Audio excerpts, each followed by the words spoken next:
இயேசு கிறிஸ்துவின் நாமத்தினால் உங்களுக்கு என் அன்பின் நல்வாழ்த்துக்கள். இந்த ஜீசஸ் பிளெஸிங் வேர்ல்டின் மூலமாய் கர்த்தர் நம்மோடு கூட இந்த நாளில் ஒரு வசனத்தோடு நம்மோடு கூட இடைப்படுகிறார். சங்கீதம் 62ஆம் அதிகாரம் 5வது வசனம்.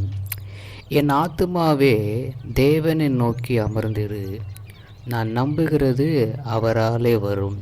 அல்லேலூயா.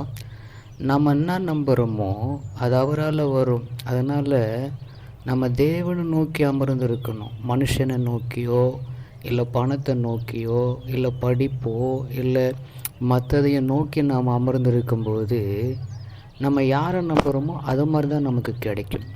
ஆனால் இங்கே அழகாக வசனம் சொல்லுகிறது, தேவனை நோக்கி அமர்ந்திரு, நான் நம்புறது அவரால் வரும்னு சொல்லி இங்கே சங்கீதக்காரர் அழகாக சொல்கிறத பார்க்க முடிகிறது. நம்ம யோசித்து பாருங்கள், நம்ம எதை நோக்கி அமர்ந்து கொண்டிருக்கிறோம்? இன்றைக்கி எதை பார்த்து கொண்டிருக்கிறோம்? உலகத்தை நோக்கி பார்த்து கொண்டிருக்கிறோம். நம்முடைய ஆத்மா முழுவதும் உலகத்தை நோக்கி அமர்ந்து கொண்டிருக்கிறது. அது நிலைச்சிருக்காது. அதனால் கர்த்தரை நான் நம்புகிறவங்களாக இருக்கும் பொழுது நம்ம வாழ்க்கை நிச்சயமாக அற்புதம் செய்யும். நம்ம என்ன நம்புகிறோமோ அது கர்த்தரால் வரும்.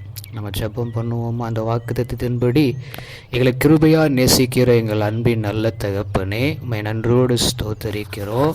ஆண்டவரே, உம்மை நோக்கி நாங்கள் அமர்ந்திருக்கிறோம். எங்கள் ஆத்துமா உம்மை நோக்கி அமர்ந்திருக்கிறது. நான் நம்புறது உம்மால் வரும். நான் விசுவாசிக்கிறேன்ப்பா.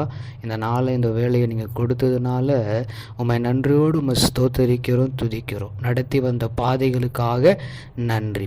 இயேசுவின் நாமத்தில் நடத்துங்க. ஆமேன்.